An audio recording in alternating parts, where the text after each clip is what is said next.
Not, and Enrique also emphasized this, it's not about una lucha final.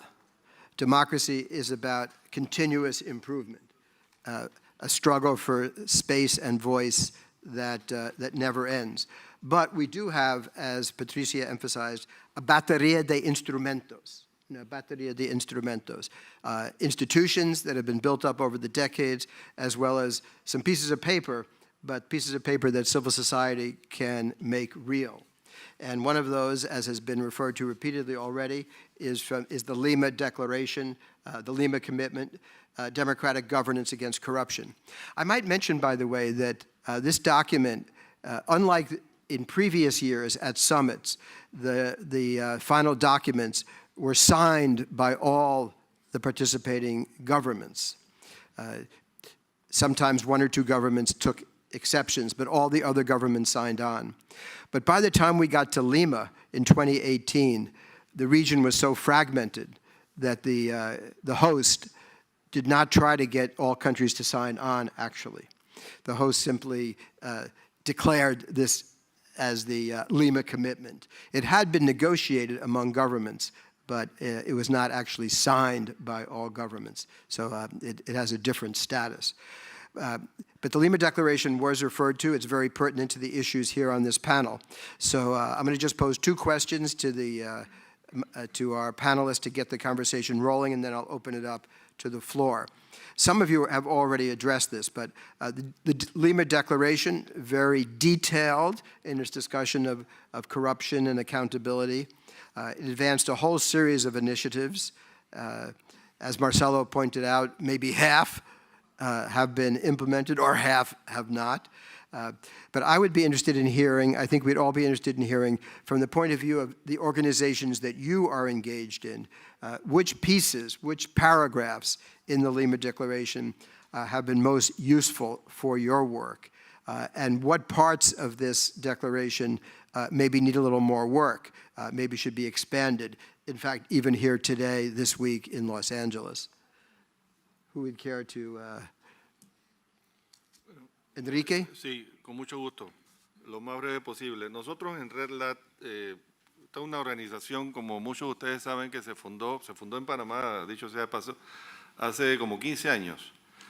Y desde un inicio hemos entendido que el gran cáncer que está corroyendo la fibra molar de nuestro país es la corrupción. O sea, hay que trabajar fuertemente en corrupción y entendiendo la corrupción como algo que no es exclusivo del sector público, político, gubernamental, sino que es un flagelo que está por todos lados, está en el sector privado también y está acabando con la fibra moral de nuestras sociedades.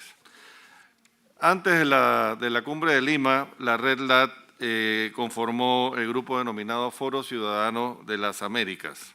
Eso fue en el año 2017. Allí, con ese foro, pues con esa plataforma, participamos en todo el proceso de cumbres que desembocó en el 2018 en propuestas muy concretas con el tema de la corrupción. A raíz de estos esfuerzos, también hicimos la convocatoria para lo que hoy día existe ya es un observatorio ciudadano de corrupción. Hicimos una convocatoria. Salieron, se lo ganaron, creo que son cuántas, cuatro capítulos de Transparencia Internacional en los distintos países, Venezuela, Panamá, no recuerdo los otros dos, Perú. ¿Ah?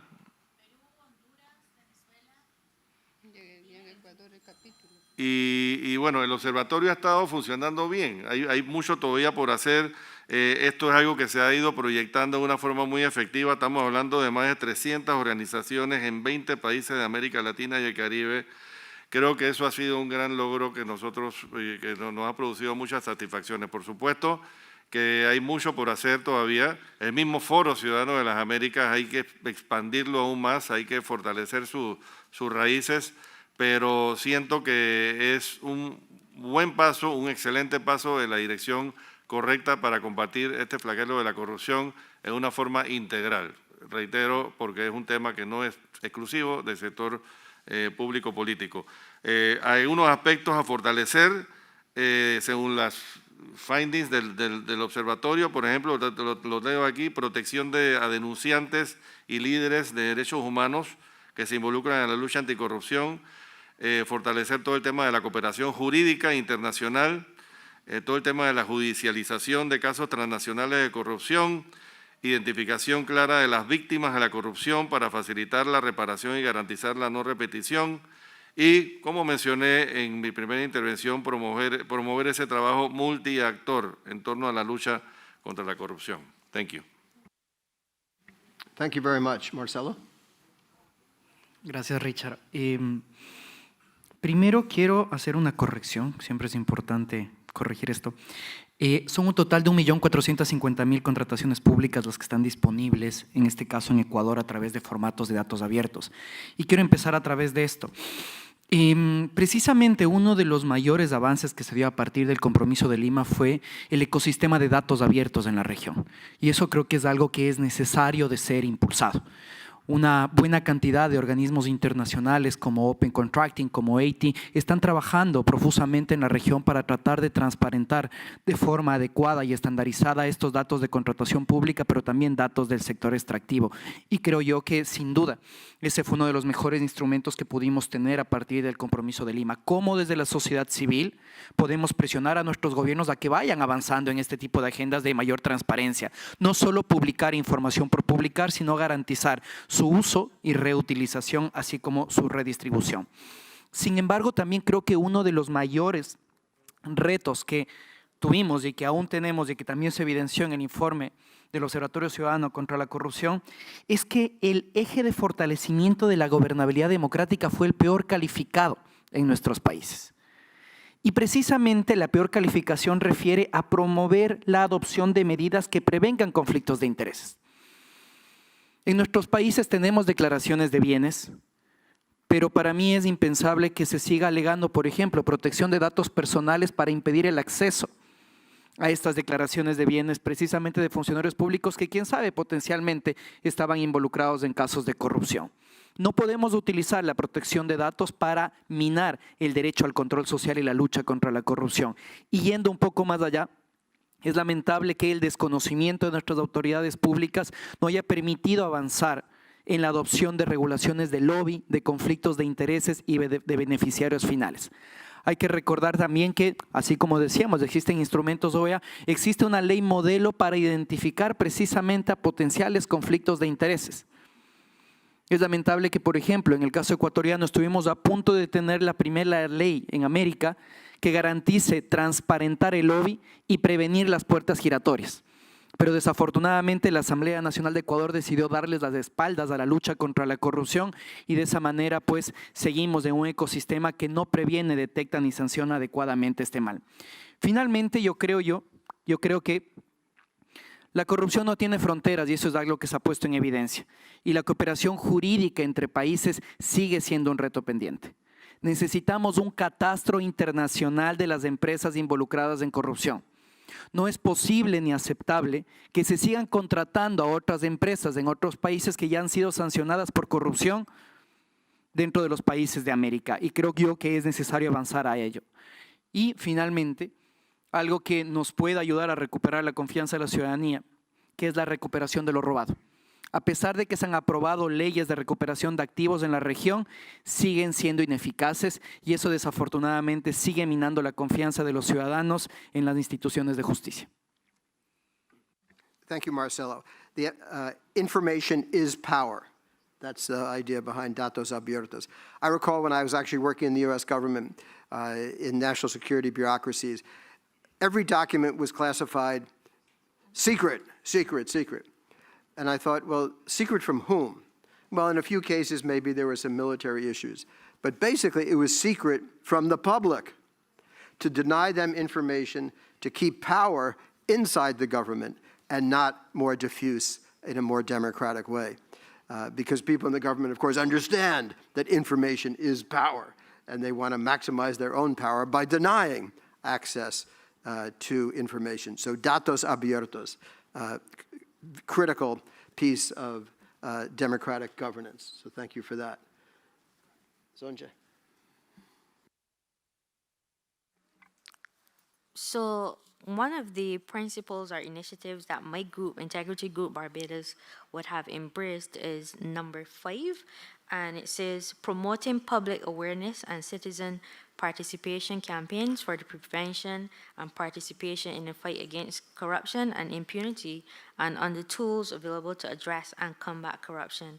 And now Integrity Group Barbados would have collaborated with a wide cross-section of groups, ranging from the financial sector, for example, private sector personnel as well, and awareness have been generated through print and social media, as I had mentioned before.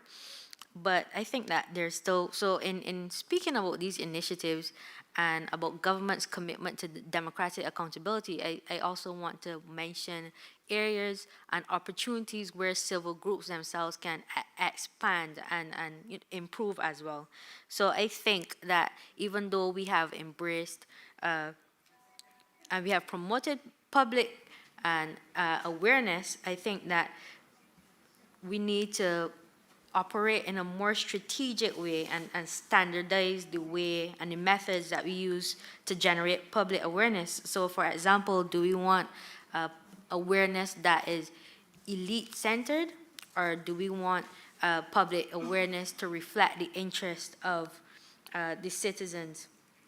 And I also want to mention that although we would have been doing a lot to make sure that persons are informed, it is very difficult and without the correct or adequate legal framework to support these ventures. So for example, in areas where there's no Freedom of Information Act or no freedom of the press,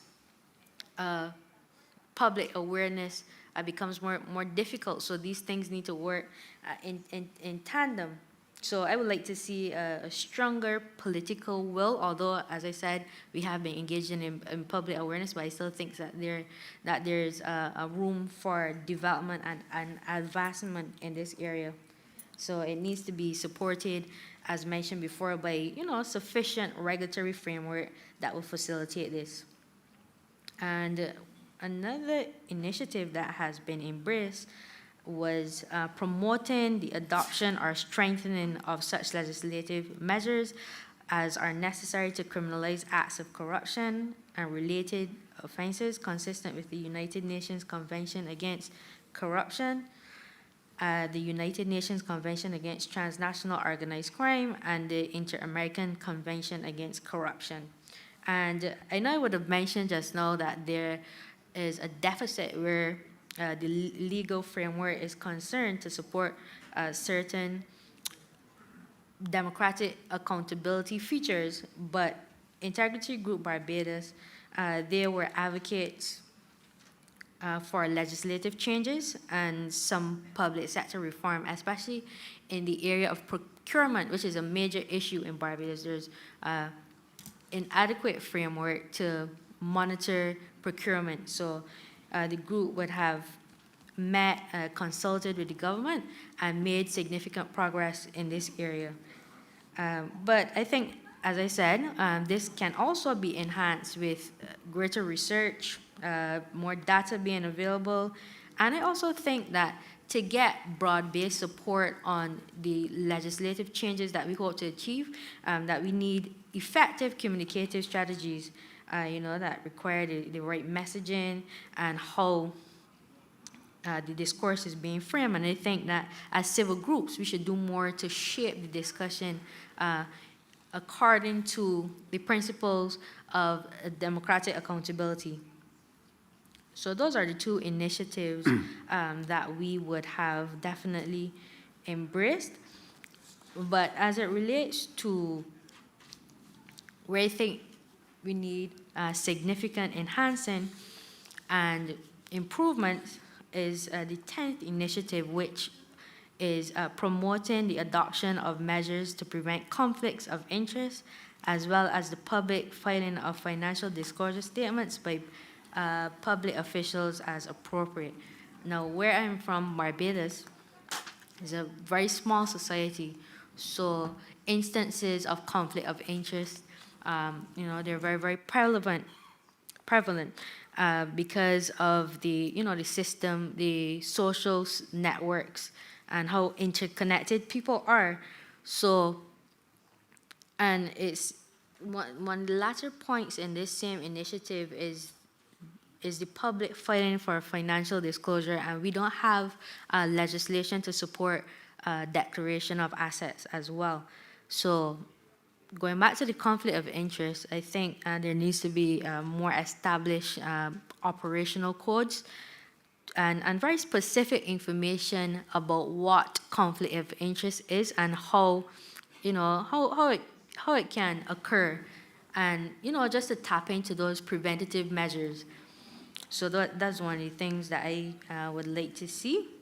And also the 13th initiative here, continuing to strengthen national anti-corruption measures, our systems, and enhancing conditions for effective participation of civil society, social organizations, academia, private sector, citizens, and other social actors in monitoring government performance, including the development of prevention mechanisms, channels for reporting possible acts of corruption, and facilitating the work of watchdogs, including other citizen oversight mechanisms, and incentivizing the adoption of digital means of participation. And so this is calling for greater collaboration between civil society and the government. And I think in order for us to do that, we need to redefine the relationships that exist between government and civil society. And although we, would want to hold them accountable and be independent, I still think that there needs to be a more cooperation and more of a partnership-based relationship rather than an adversarial one. I think is more productive for more cooperation and constructive dialogue to occur between civil society and the government. Okay, thank you very much. I had posed another question, which is to ask everyone to talk about some of their success stories, but I think you have already woven that into your presentations. So thank you very much. So I think what I would like to do now is to open it up to the audience. Any comments or questions? I would just ask you to keep them brief. So I always like to go to people in the sides first. Yes, over there. Thank you. Do we have microphones here or what? Yes? No? Well, then I get. Remote. Oh, do it? Yes, there we do. Okay, great. She wanted to say something on the first question. Oh, I see. Did I miss you? Oh, I'm sorry. Yes. My fault. Okay. Gracias. Aida Saucedo, de la Asociación Nacional Cívica Femenina, ANCIFEM, de México. ¿Cómo hacerle para que, o qué más hacer para que desde la sociedad civil podamos trabajar cuando el gobierno tiene sistematizada la corrupción, cuando ya él mismo provoca la no transparencia y ocultar los datos de manera oficial? Si no le conviene que la ciudadanía sepa en qué está gastando, lo protege y lo resguarda por 5 o 10 años la información y no tenemos acceso desde la sociedad civil para poder saber en qué gasta el gobierno los recursos que son insuficientes. Muchas gracias. I think what we'll do is I'll take maybe, say, 3 or 4 questions to start, and then the panelists can decide which questions they prefer to respond to, okay? Every panelist does not have to respond to every question. You can be selective. A very enthusiastic participant here in the front row.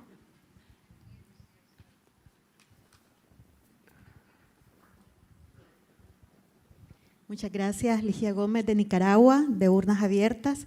Mi pregunta es con relación a cómo se hace para desarrollar la fiscalización en momentos de altos niveles de represión, cómo la ciudadanía puede desarrollar ese papel tan fundamental y cómo recuperar una democracia sin la participación ciudadana y el derecho a la manifestación pacífica. Esas son, digamos, parte de las preocupaciones que queríamos que nos respondieran los panelistas. Muchas gracias. Okay, we very much welcome the participation of civil society from Nicaragua, independent civil society from Nicaragua. I think they deserve a round of applause. Okay, let's take one more. I think, yes, okay, fine. Hold the microphone. Yeah. Yo también soy nicaragüense y llevando un poco más allá la gran pregunta que ella ha hecho, es también decir que la mayoría de las ONG en Nicaragua han desaparecido. Entonces, ¿con qué herramienta lucha la ciudadanía en contra de un régimen tiránico que ni siquiera escucha al pueblo? Gracias. Not only do they not listen to the pueblo, they are taking away all their legal and political rights in a systematic way in Nicaragua. Okay, panelists, who cares to start? Patricia, since I forgot you, do you care to respond to any of the questions? Bueno, es tan grueso esto, ¿no es cierto? Tan difícil encontrar una respuesta frente a todo lo que pasa, porque los casos de Nicaragua, los casos de Venezuela, antes de Honduras, etcétera, todo lo que pasó en la región sur, ¿no?, del Cono Sur en los años 70, 80, realmente son casos emblemáticos que nos dejan hasta ahora sin una respuesta positiva de saber qué más podemos hacer como sociedad civil cuando el mundo y las instancias que son llamadas a cuestionar a estos gobiernos autoritarios, ¿no es cierto?, que faltan a la democracia, gobiernos que encarcelan, gobiernos que asesinan, etcétera, que marcan las leyes a su favor para generar procesos y políticas y permanecer en el poder para su beneficio personal y de los grupos con los cuales le sostienen. Es tan difícil encontrar una respuesta si las instancias internacionales tampoco les cuestionan como debe ser. La sociedad civil hemos visto que se enfrenta y la respuesta es muerte, desaparición, etcétera. ¿Cómo buscar unos mecanismos humanamente? Y bueno, es decir, desde la militancia también todos hemos salido a estos espacios. ¿Cómo buscamos unos mecanismos en los cuales, por un lado, la sociedad civil no solamente se ve afectada en los términos de la pérdida de valores de la democracia, sino también en la situación de la vida y la garantía de la existencia, sino qué más se puede hacer si está tan fragmentada? Porque una de las cosas que hacen estos gobiernos o que hacen las instancias en las cuales funcionan estos autoritarismos es fragmentar precisamente la sociedad civil. Y cuando ya la sociedad civil o la participación, la ciudadanía está tan fragmentada, es difícil volver a armar procesos. Hay que ver cuáles son aquellas lecciones que el mundo nos puede dar, ¿no es cierto? Cómo salió Chile, es un ejemplo, cómo ha salido Chile, cómo salió también las dictaduras, los procesos de la región sur. Las comisiones de la verdad son súper importantes porque no se puede olvidar, ahí sí funciona, no hay perdón, no hay olvido, ¿no es cierto? Y creo que esas son así como las cuestiones, yo no tengo una respuesta concreta como para decir qué se puede hacer frente al régimen de Venezuela o de Nicaragua, en este caso de Nicaragua, pero sí decir desde donde uno está haciendo acción y está haciendo cuestionamiento y debe ser una ciudadanía activa a cuestionar todas esas prácticas que está haciendo el gobierno de Nicaragua ante el mundo, tanto adentro como afuera, ¿no? No sé, profesor, qué más podría yo decirle en este momento, pero sí hay que tomar los ejemplos de lo que ya se ha vivido y las democracias, gobiernos así que tuvieron su tiempo y cómo volvieron a las democracias y algunos mecanismos y lecciones que sí nos sirven como para ir generando y reconstruyendo la ciudadanía y el accionar de la sociedad civil. Eso sí, podríamos ver por ahí. Patricia. Do we have any representatives from Chile here, actually, who could inform us about how they managed during the many years of dictatorship to build civil society and eventually restore democracy? Do we have any examples? Or Max Cameron, we have here an expert in such issues. Do you care to comment upon how in Chile, for example, eventually civil society returned to strength?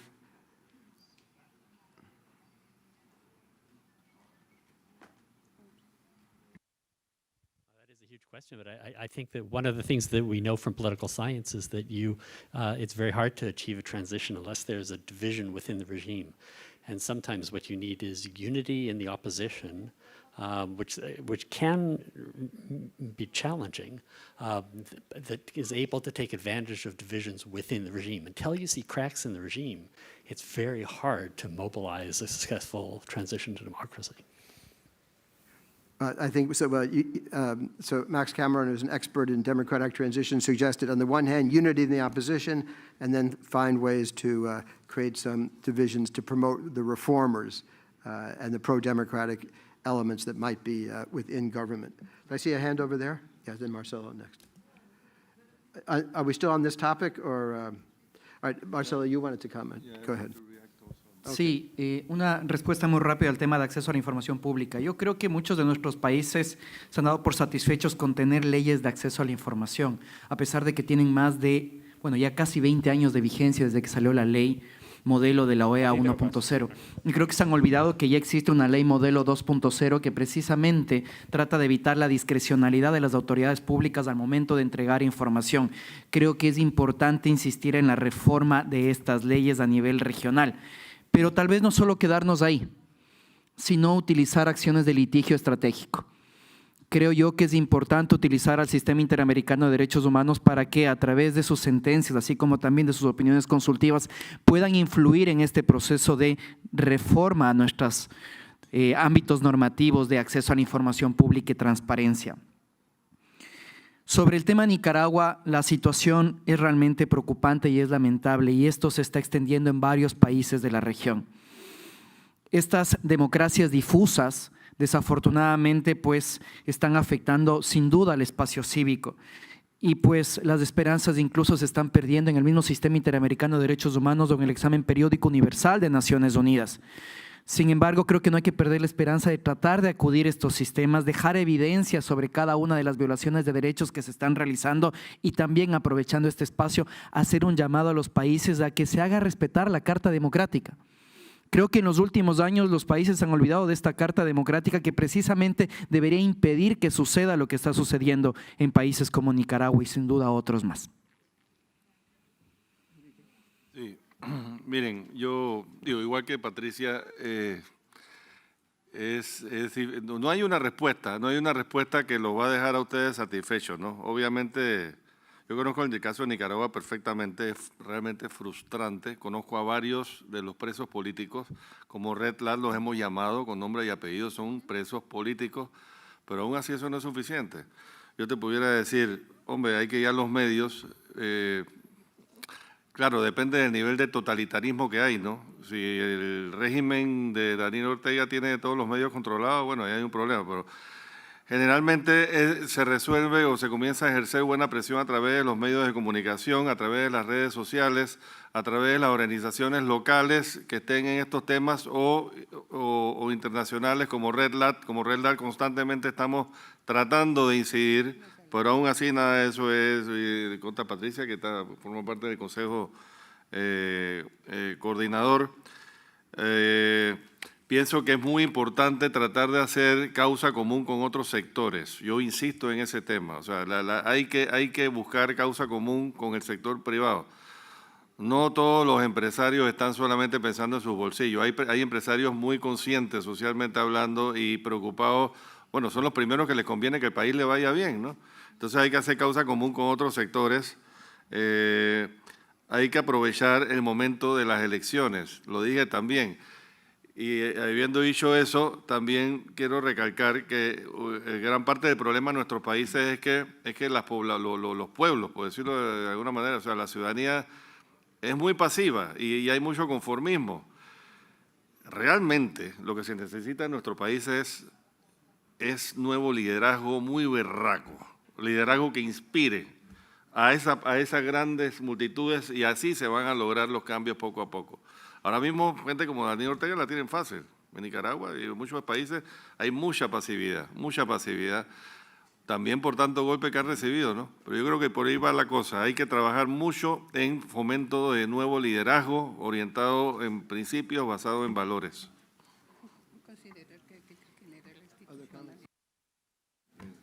Yes, please. There and there. Muy buenos días a todas y a todos. Mi nombre es Juan Ángel de Gobella, presidente de la Confederación Sordos de Venezuela y defensor también de derechos humanos en Venezuela. Van a escuchar la voz de mi intérprete, pero básicamente mientras oía las ponencias de cada uno de ustedes, hablábamos de la rendición de cuentas y la transparencia necesaria desde los gobiernos hacia la ciudadanía con respecto a la ejecución incluso de presupuestos y lo que hacen los estados. Mi pregunta básicamente va dirigida hacia cómo generamos realmente una información y transparencia accesible, donde las poblaciones con discapacidad, las poblaciones que requieren ciertas adaptaciones puedan también tener acceso a la información. Lamentablemente, las personas con discapacidad muchas veces son usadas y requieren realmente información para garantizar que realmente puedan hacer ciudadanía, como ustedes lo comentaban. ¿Cómo pudiesen ustedes darnos quizás recomendaciones o qué experiencia tienen en acceso a la información accesible desde los estados, entendiendo el enfoque de la rendición de cuentas? Muchas gracias. Okay. Yes, ma'am. Nancy Arellano, venezolana en Perú, Veneactiva. Bueno, escuchando, por supuesto, nosotros tenemos una experiencia migratoria producto justamente de lo que ha ocurrido en nuestro país, ¿no? Y tiene que ver con procesos de corrupción pues muy profundos, falta de rendición de cuentas y cómo a través de los dineros públicos se ha acumulado pues mucho poder para ir, ¿no?, atomizando a la sociedad civil, a los partidos, procesos electorales continuos que incluso terminaron siendo procesos en contra de la propia democracia porque se vivió un electoralismo perverso que fue mellando la función pública. Nos preocupa además ver las pendulaciones en la región y ver cómo se ha ido extrapolando la situación de pérdida de los partidos políticos, de pérdida de la institucionalidad democrática y sobre todo el poco rol de la tecnología. Estamos hablando de que los procesos de contratación, estamos hablando de que los procesos de implementación de políticas públicas están directamente ya sistematizados y que sería, la verdad, como región, sería bastante fácil establecer estándares en materia de gobierno digital, en materia de accountability, en este sentido que haga que las cifras no puedan ser oscuras. O sea, las órdenes de pago, la trazabilidad de las finanzas, la verdad es que es impensable que en el siglo XXI, teniendo smart contracts, teniendo todo el tema de blockchain, etcétera, no podamos generar un sistema como región que definitivamente ponga coto directo al tema y amarre el ingreso, por ejemplo, de transacciones internacionales, etcétera. ¿Por qué nadie ha puesto el acento realmente, incluso con fondos de la cooperación, con fondos concursables, para poder avanzar en la generación de tecnología que claramente ponga un punto y aparte al problema, al gravísimo problema de la corrupción que va en contra pues, de todas las personas vulnerables? Muchas gracias. One thing we've learned that digitalization, which so far in the summit, more is better is sort of what one hears. But we've learned that with regard to our sets of issues, digitalization is a double-edged sword. It, of course, empowers information, facilitates organization, but at the same time, it gives governments tremendous power of surveillance. And we've seen this particularly in the cases of the authoritarian states in the region, how governments grab your cell phone, see who you were speaking to, what we were saying, and if they don't like what they see, those are reasons for throwing you in jail. So digitalization, like any technology, can be for good or for bad, depending upon how it's used. Okay, let's see. We'll take a few more rounds of questions before wrapping up. Okay, how about one? Aquí. Two. Okay, and one more. Three. Sir. Okay. Start with her. Start with her. We like all this enthusiasm. This is good. Yeah. Buenos días, un placer. Sofía Santi de Venezuela. Represento la organización Foro Permanente de Juventudes y Bueno, escuché en varias oportunidades en el panel que comentan la importancia de fortalecer a esta nueva generación de relevo y, por supuesto, también es muy importante promover el gobierno abierto, pero sabemos que en países autoritarios como el nuestro eso no es una opción. Entonces, quisiera saber cuál es su posición sobre el fortalecimiento de la juventud como generación de relevo en sistemas autoritarios, considerando que prácticamente es la única alternativa para el cambio de gobierno. Gracias.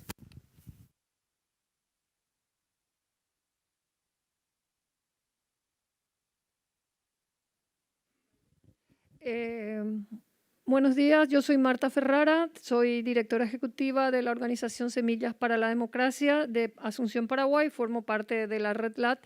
Yo quería hacer una pregunta y va dirigida como que a Marcelo. Conocemos los desafíos, las herramientas que necesitamos para mejorar o para avanzar en términos de transparencia y lucha contra la corrupción, pero ¿cómo hacemos para enfrentar al crimen organizado transnacional hoy en nuestros países?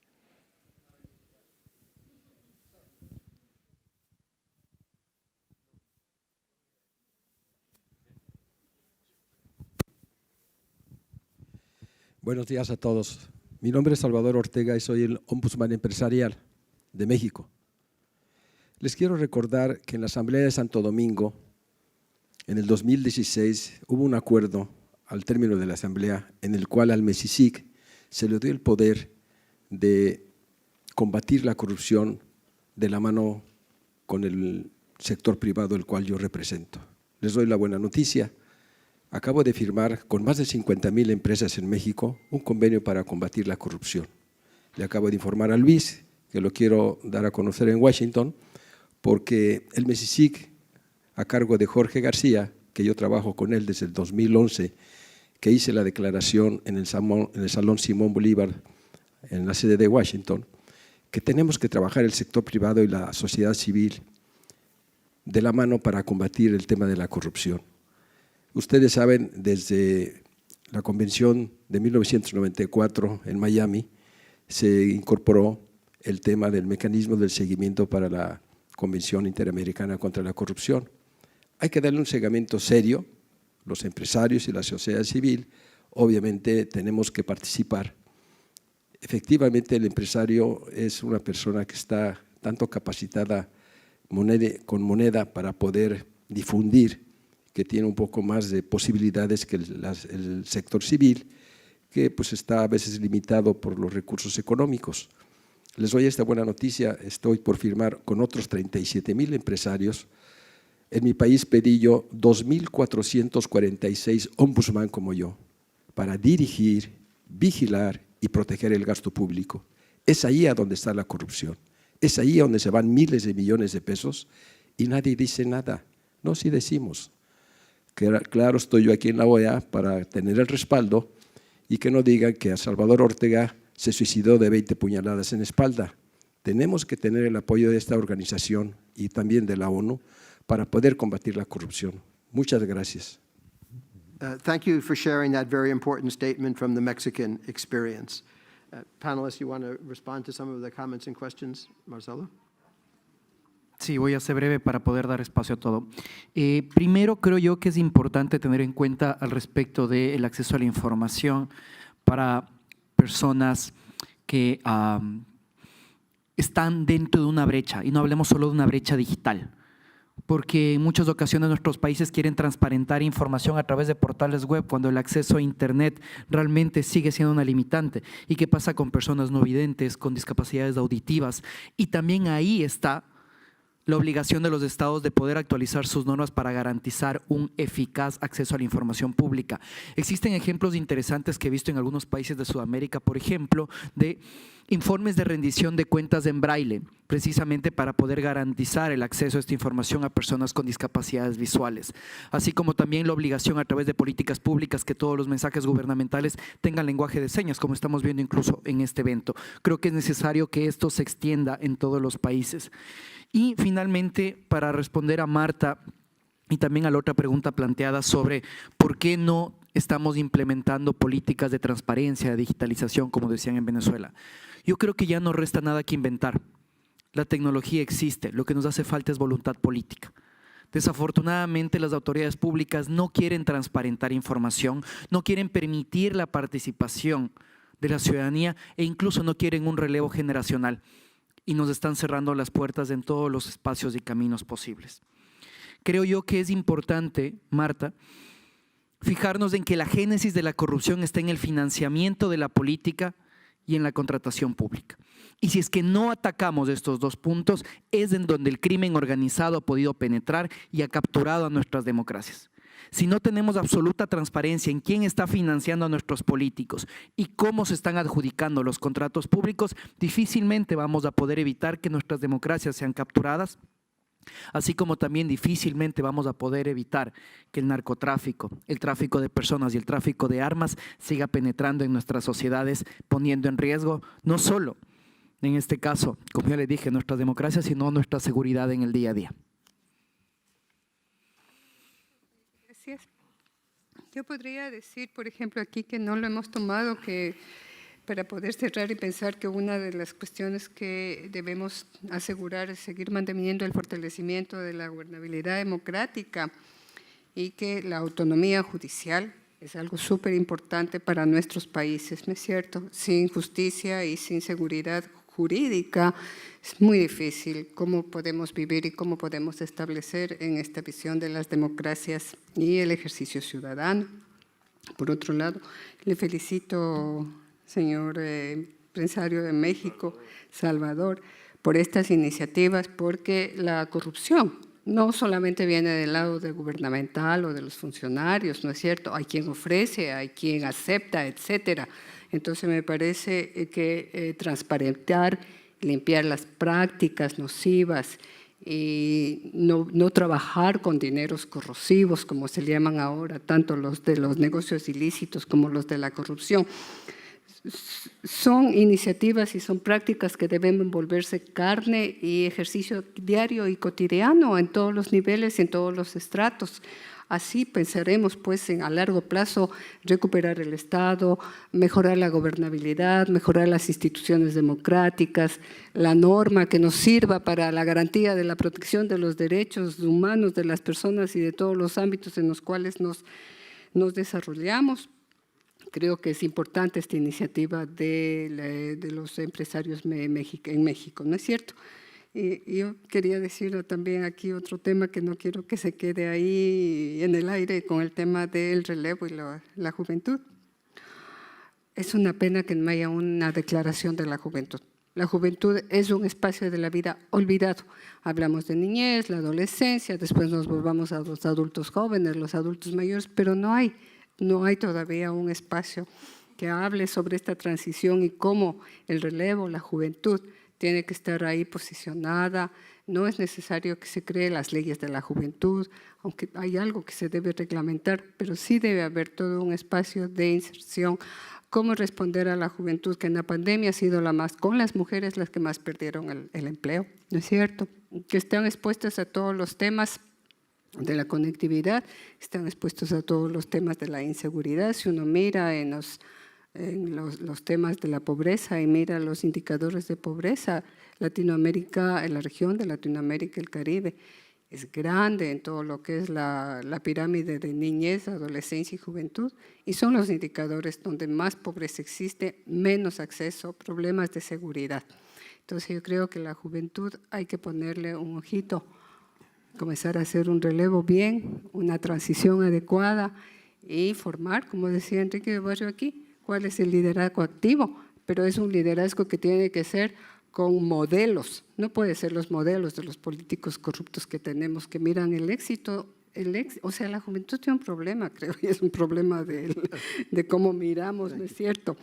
El éxito es en las cosas, el éxito tiene que pasar el tema del éxito en tener, fácil como sea, a que sea un éxito para la vida, cómo conseguir, cómo estudiar, cómo profesionalizarse, cómo hacer país, cómo hacer ciudadanía, cómo ser personas de bien. Entonces, por ahí, digamos, la juventud. I want to get one more round of questions. Gracias. So, Enrique, and then we'll have one last round. Thank you, Richard. Briefly. Primero que todo, reaccionar ante lo que acaba de decir aquí el amigo mexicano Salvador Ortega. Eso es música para nuestros oídos. Yo, como aquí ya se sabe, pues yo no solamente formo parte también del sector privado, sino que he estado muy activo tanto a nivel local como internacional en el sector privado.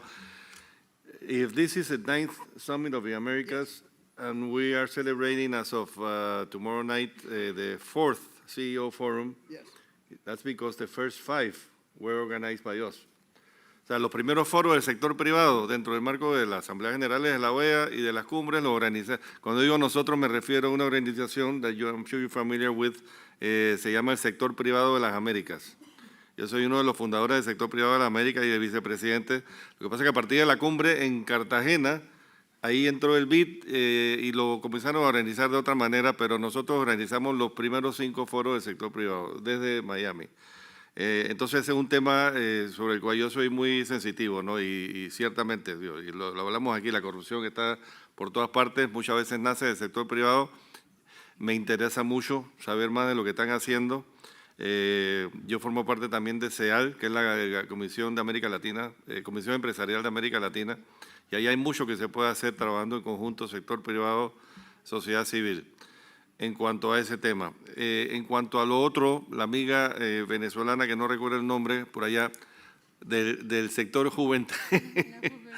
Nosotros queremos ser relevados, no queremos viejos así como Luis Pineda, ya, queremos ser relevados. Yo creo que, y de hecho lo hemos hablado mucho, nosotros tenemos que trabajar para fomentar la participación de la juventud en la Red Latinoamericana y del Caribe para la Democracia, que tenemos representación a nivel de todo el hemisferio, fortalecer el Foro Ciudadano de las Américas hacia aquellos países donde no está todavía, no hay representantes, no hay, como le llamamos, puntos focales, pero también con jóvenes. O sea, los jóvenes son el presente y el futuro, y nosotros estamos totalmente abiertos a eso. Hay muchos jóvenes dentro de la Red LAT, pero queremos que se lo tomen mucho más en serio también. Queremos que empoderarlos total y absolutamente y que asuman ese liderazgo. Thank you. I will say, as a professor myself, I'm very positive and enthusiastic about younger folks. I see them the best informed of any generation. I see them very active. I see them very engaged, specifically in civil society.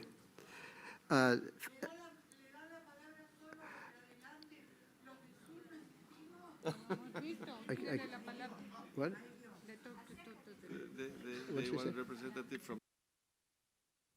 I say, okay, yeah, I'm getting to that. I did want to make one comment quickly on campaign finance, which is it's a huge problem here in the United States. It's getting worse, not better.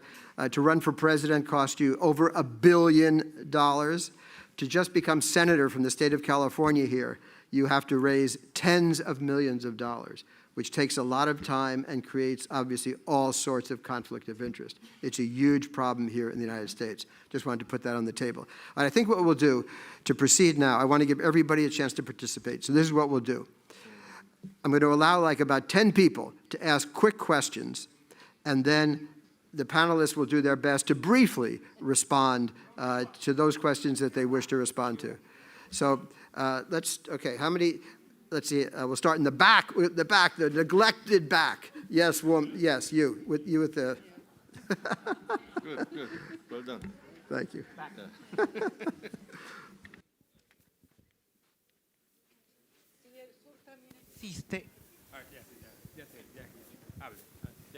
Si el sur también existe, digo, porque solo se están fijando en el norte, lo que está muy próximo. O será un problema de lentes, por ahí hay que enfocar mejor los lentes.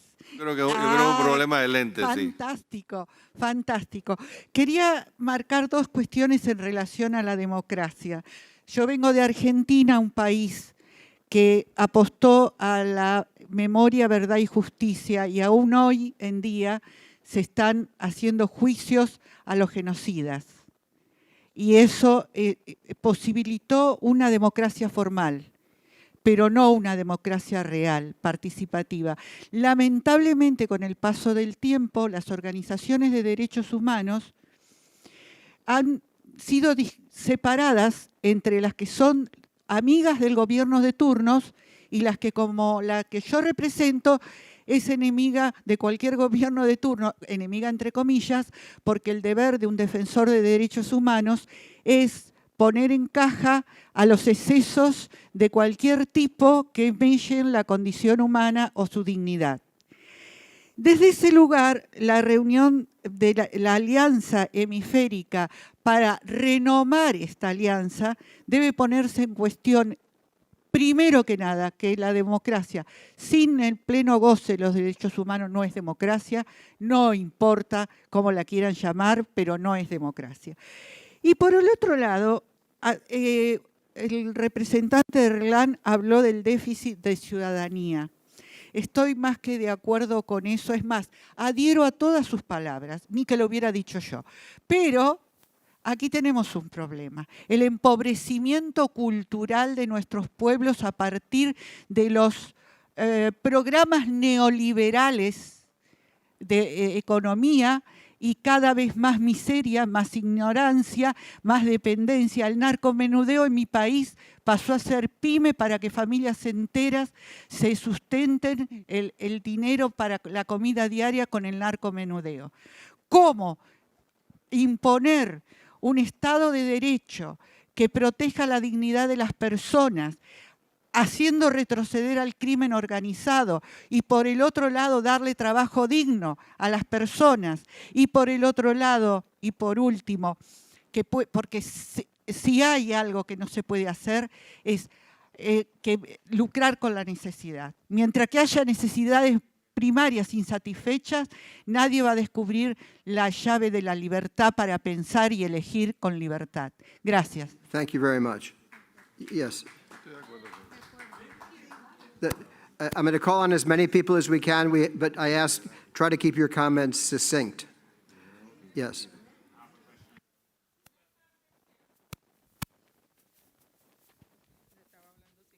Buenas tardes. ¿Me escucha bien? Sí, buenas tardes. Mi nombre es Adela Paneso Asprilla. Yo vengo desde Panamá.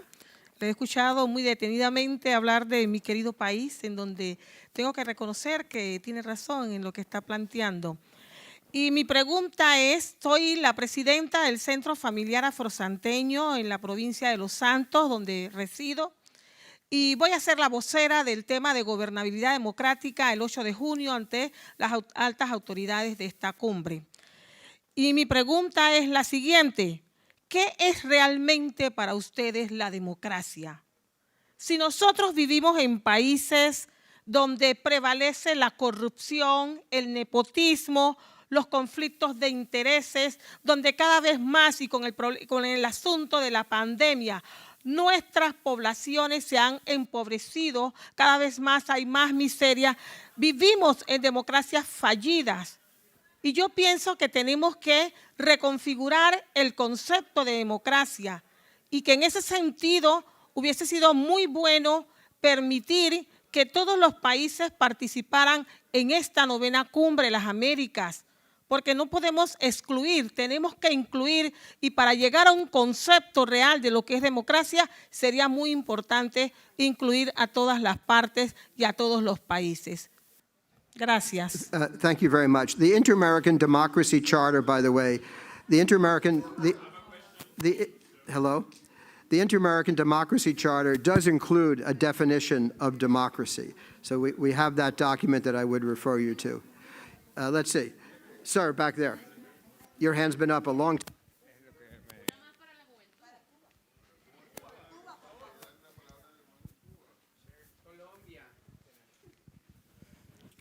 We're doing our best to include as many people as possible in this final round of comments. Bien, buen día a todas y todos. Soy Marco Romero de Colombia, defensor de derechos humanos. Quisiera celebrar que se estén tocando el tema de la juventud y la necesidad de proteger los derechos de la juventud como parte de las declaraciones y el trabajo de la OEA por la democracia. Quisiera destacar que en los últimos años, con ocasión de la pandemia, se han agravado muchos conflictos y la manifestación de los jóvenes que son ambientalistas, que han reivindicado la justicia fiscal, la educación pública, que están trabajando sobre todo estos déficits de ciudadanía, en varios países de distinto signo ha sido respondida con violencia. ha sido respondida muchas veces con violencia estatal, con violencia policial, con marchas pacíficas, democráticas respondidas, marchas legítimas respondidas con violencia.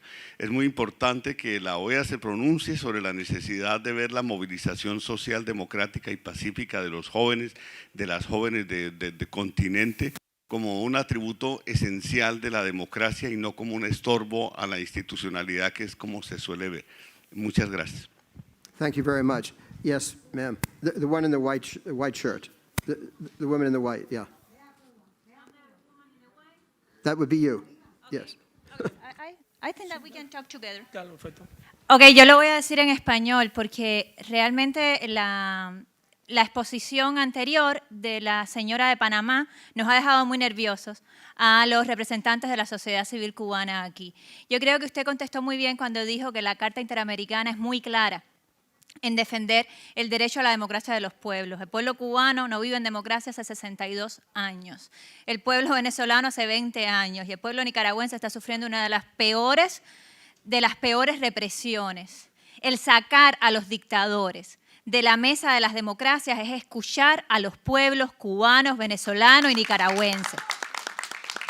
Y nos preocupa mucho la organización de este foro de sociedad civil. No sabemos cómo fueron elegidas las vocerías. Me preocupa mucho una vocería que está defendiendo el derecho de la dictadura a estar en la mesa en lugar del derecho de los pueblos a vivir en democracia. Yo les pido a todos los que están aquí presentes hoy, yo me imagino que todos los que estamos aquí estaremos en la mesa de gobernabilidad democrática. Yo les pido a todos que hablemos de los temas que están haciendo sangrar nuestro hemisferio. Yo les pido a todos que hablemos de las dictaduras en nuestro hemisferio, que no solamente afectan a Cuba, a Venezuela y a Nicaragua, que afectan a Colombia, que afectan a Estados Unidos, que afectan a Guatemala, que afectan a todos los países que son países en tránsito o países destino de las personas que salen huyendo de las dictaduras. De eso deberíamos estar hablando en la mesa de gobernabilidad democrática, porque ese es el gran elefante en esta habitación. De eso se debería hablar en la cumbre de los presidentes, de cómo parar de darle concesiones a Venezuela, al dictador cubano o al dictador nicaragüense, y empezar a apoyar el derecho de los pueblos a vivir en democracia. ¿Lo vamos a hacer mañana? ¿Lo vamos a hacer el miércoles? Porque si no lo vamos a hacer, no deberíamos llamarnos sociedad civil independiente. Muchas gracias. Muy bien. Thank you. Thank you for that. Yo hablando de la juventud. So I didn't call on you. I'm sorry. But so you Yeah, we was all together. just hold. No. We have to keep the microphone moving around. So I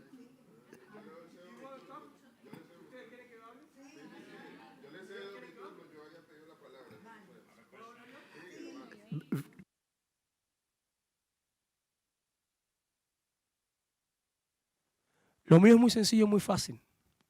Si mandamos un mensaje equivocado a la juventud, donde no denunciamos la dictadura, esos jóvenes van a pensar que ser dictador es bueno. Okay, thank you. Yes, one. Let's see. We'll take three more comments. We've really run out of time. So there's yes, the woman in the back. The woman behind her. We have to allow people in the far south to speak. Okay, and yes, one and over there with the two hands gets to speak, and then we'll take one more person up front. Okay, the woman rezando here, and we'll wrap it up.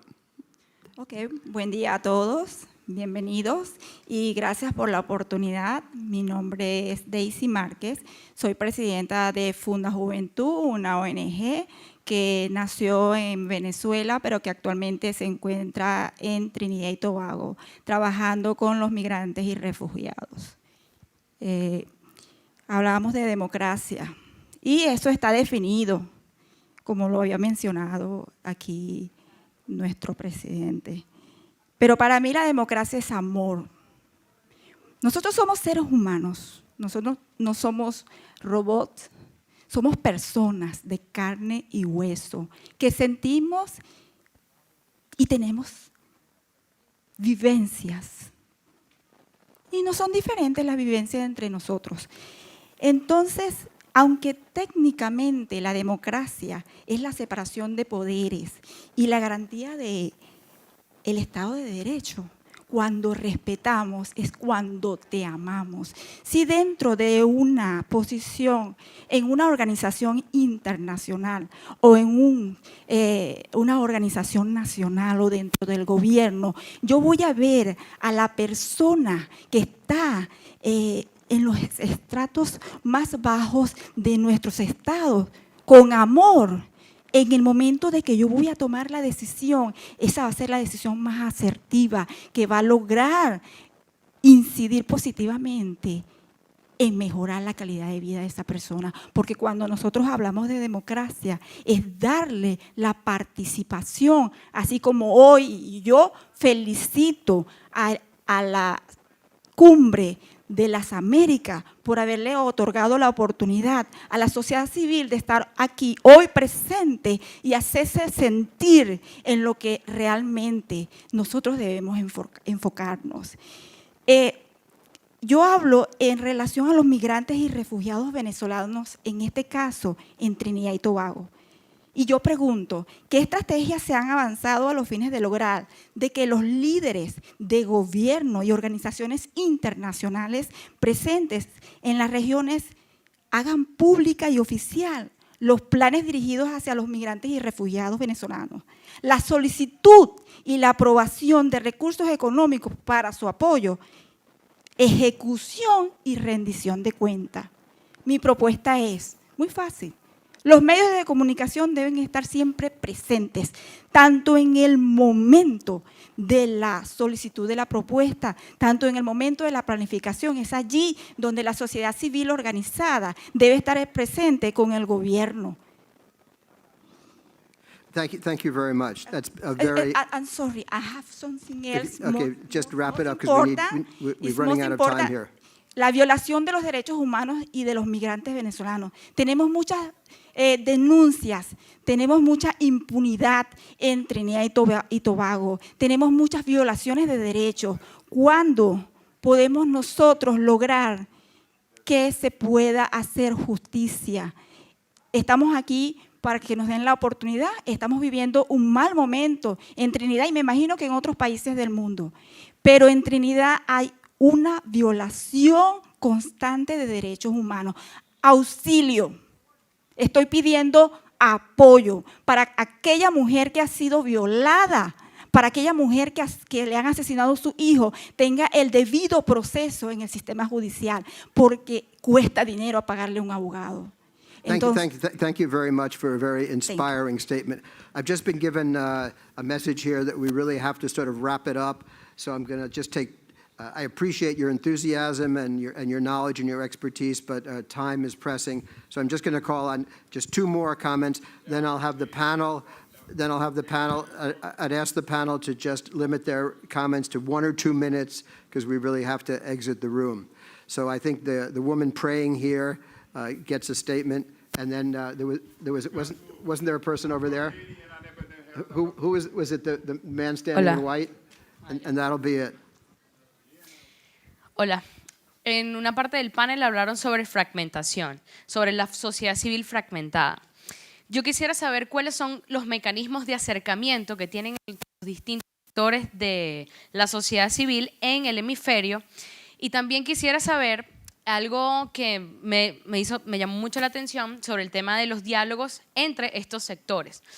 Y no sé si esto es un comentario o también podemos traducirlo como una pregunta, y es cuáles son los mecanismos de acercamiento que tienen estos espacios hacia las comunidades, porque llegar a este tipo de espacios para la sociedad civil no es fácil. Para nosotros es muy complejo todos los mecanismos en los cuales nosotros nos tenemos que someter para llegar a este tipo de espacios y hablar. Sin embargo, creo que este tipo de espacios pudiesen generar un mecanismo para acercarse a las comunidades en los países y tener especies de foros y encuentros directamente en los países para escuchar con mayor atención cuáles son los requerimientos de la comunidad. Nosotros, la juventud en Venezuela, hemos generado unos mecanismos en donde nos hemos acercado a grupos de jóvenes que han sido víctimas de la fragmentación política en Venezuela. Eso ha sido muy, muy fuerte y hemos sentado a los jóvenes de las comunidades de todo el país para poderlos conversar, y dialogar sobre cuáles son esas ideas que ellos tienen para solucionar estos conflictos producto de las divisiones ideológicas que todos tenemos. Entonces, yo diría que básicamente eso. ¿Cuál es los mecanismos para acercar sectores de la sociedad civil del hemisferio y si tendrían mecanismos de acercamiento en las comunidades? Porque es difícil escalar en este tipo de espacios. Thank you very much. Very last question. This is it. I'm sorry. We've really been told we have to exit the room, so this is the very last question. Last question over there. No, the fellow behind. Bueno, buenas tardes a todas y a todos. Mi nombre es Esmarián Vadillo Gutiérrez y hago parte de Caribe Afirmativo, una organización LGBTI en Colombia. Y bueno, inicialmente tenía 4 puntos, pero teniendo en cuenta pues, el tiempo, simplemente serían 2. Pero creo que es importante ponerlo sobre la mesa porque, bueno, en primer lugar ya hablábamos del enfoque transversal de género, pero yo todavía siento que termina siendo algo bastante abstracto para los gobiernos en general. Y es que el problema con el enfoque de género es que se instrumentalizan a las personas, se instrumentalizan a las mujeres y se instrumentalizan a las personas LGBTI.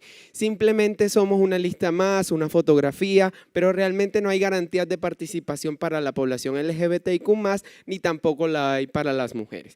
Yo soy la persona como que quien lidera estos procesos desde Caribe Afirmativo. No me quiero extender más, pero realmente eso es un gran reto que tenemos y es cómo entender realmente el enfoque de género de una perspectiva de participación activa y no simplemente el diligenciamiento de una lista cualquiera o una fotografía grupal.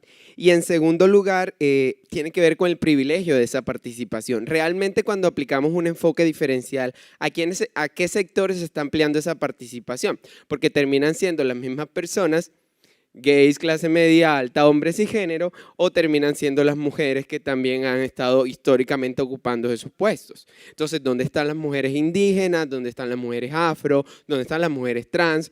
¿Dónde están las personas LGBTI ruralizadas, marginalizadas, pobres y periféricas? Entonces, pues quería ponerlo sobre la mesa porque siento que no se tocó y es fundamental. Gracias. Thanks very much. I appreciate the enthusiasm. I'm sorry that we haven't had the opportunity to give everybody a chance to talk. This is just the first session, however, in the summit process. Summits, like democracies, are never-ending processes. We hope they move forward. We hope that there's correction of mistakes. And that we hope and that the future will be better than the past. There's been I sense so much expertise, so much experience in this room. I only wish we had time for more prolonged back and forth. We'll wrap it up now, asking our 4 panelists to make just very brief remarks because we really have to exit this room, I've been told by the organizers. So Sonjay, if you care to go first, then Marcelo, then Enrique, then Patricia, brief remarks, and then we'll call it a morning. Sonjay. Okay, thank you. I just wanted to address the point very briefly that was made about youth and youth involvement in Venezuela, in the struggle that is happening there as it relates to the erosion of democratic principles. And, you know, we know some of what is necessary would be greater involvement in the democratic process, which would involve protests. However they're formed or whatever manner they take on. And we know all these suggestions that we could give to young people who could be very diverse and could utilize technology. But to the person posing the question, I also wanted to say that it's important to kind of broaden the question to include what can the international community do for Venezuela and do for its youth, because if the structures are not in place, then it's very difficult to say, oh, well, you know, the young people should do this, but if it cannot be sustained or it can't be facilitated, and there are no frameworks in place, we need to outsource. And I think that it calls for greater, functional cooperation and greater participation and support from other members in the hemisphere. So I wanted to touch on that. On the last person who spoke, he was speaking about the the hyper invisibility that some LGBTQI groups experience. And I just wanted to say that I think that by and large, a lot of it is based on discrimination and social perceptions. So to tackle this issue, I think we need to look at the attitudes, and one of the issues that we have here in the region is we have the church who stands as a moral authority. And so if we could get like some discourses to happen between the church and this group, and maybe we need to also revisit how the group has been ostracized in our societies. I think it would help, and it would enhance their role, and it would make them more visible.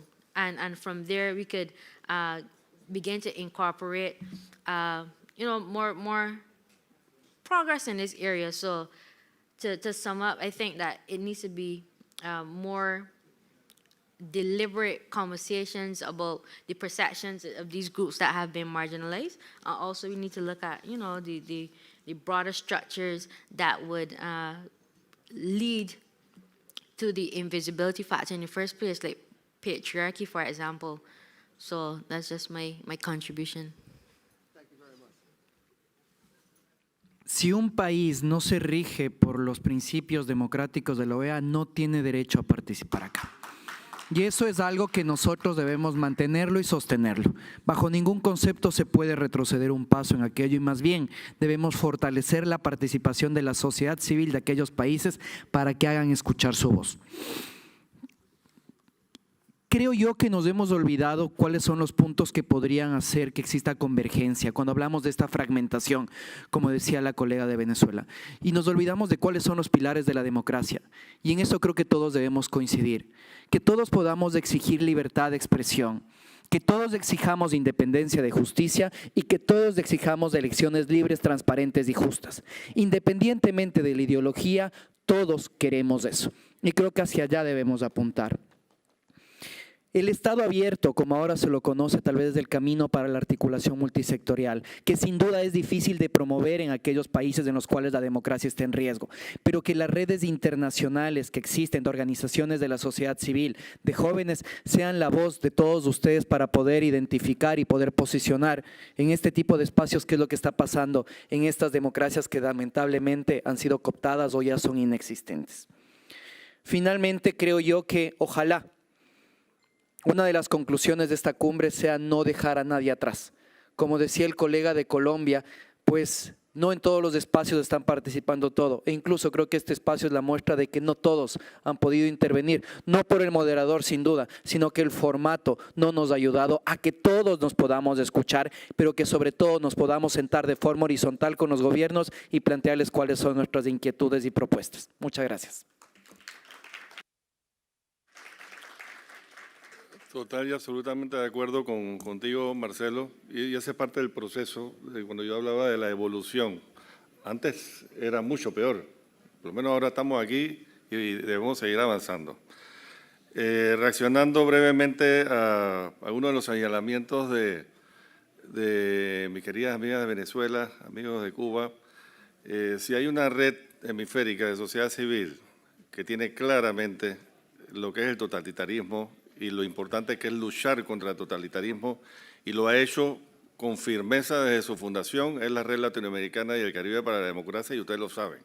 Y ahí están todas las cosas que se han hecho, y aquí están mis compañeros de la coordinación.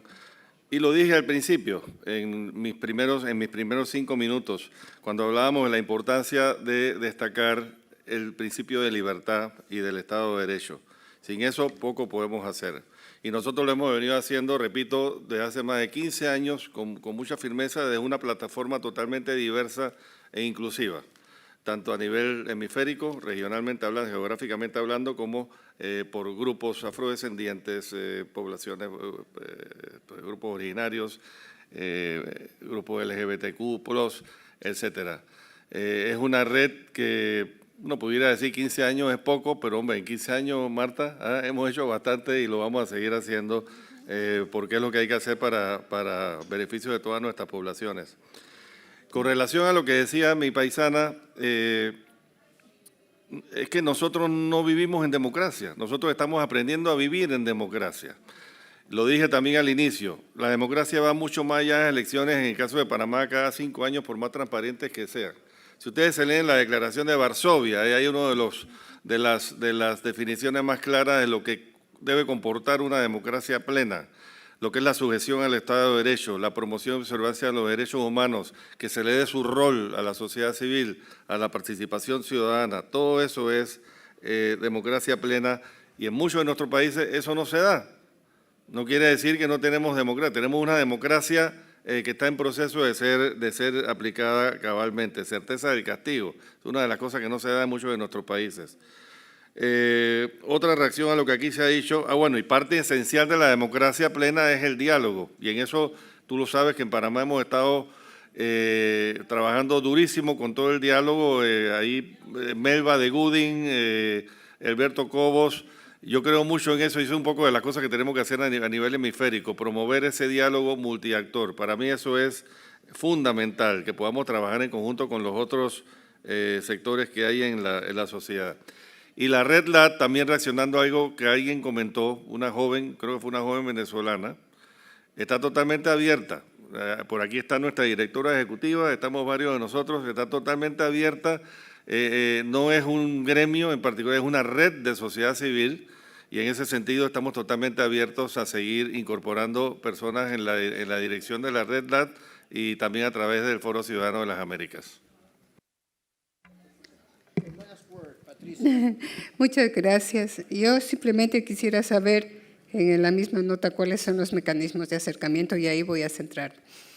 Bueno, el mecanismo de acercamiento para que esta Red LAT se haya creado en el año 2009, estamos hablando acá, justo para hacer incidencia en este espacio.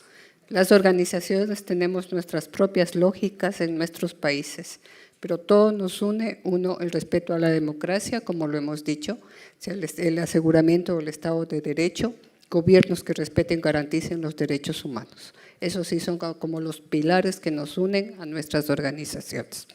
Todos los aprendizajes, estos diálogos, lo que se ha generado con los informes de anticorrupción, lo que se ha generado con los aprendizajes del Foro Ciudadano, tenemos organizaciones bases en nuestros países y nos hemos constituido en espacios dinamizadores, no solamente de las metodologías de la información, sino también de la articulación y del consenso para poder traer estas demandas a estos espacios y a otros donde tenemos incidencia. O sea, cómo nos vamos haciendo el acercamiento. Bajamos a las organizaciones de base, a los barrios, a la lucha campesina, nos acercamos a las poblaciones de la diversidad sexogenérica, que pregunta aquí el compañero de Caribe Afirmativo. Le invito a que lea el informe Sombra de Género y Diversidades Sexogenéricas. Trabajamos también con representación poblacional, o sea, no dejar a nadie atrás, que ya dijo Marcelo Espinel, significa tener una presencia viva de todos los actores, de todos los sujetos sociales y la voluntad de trabajar en favor de la democracia, en favor de los derechos humanos. No a la corrupción, no a los autoritarismos, sí a la vida. Son así como los ejes que nos unen y nos convocan y nos han mantenido unidos durante 15 años. Entonces, son cosas de voluntad política de las organizaciones también. Con eso podría cerrar, profesor. Patricia, I think that was a beautiful closing set of remarks which pulled together a lot of the themes we've been discussing. I appreciate that very much. I thank all of the public here for making many passionate and profound statements that have been interesting for all of us. This is just the beginning, of course, of our summit week. There'll be many, many other opportunities, formal and informal, for a constant dialogue and exchange of ideas. Finally, I want to thank our 4 panelists for a series of super interesting commentaries, bringing their own rich experiences to the table and doing their best to respond to your own inquietudes. So, Sonia, Marcelo, Enrique, y Patricia, thank you very much. Let's give them all one final round of applause. I think we've all earned. Round of applause to our master summiteer.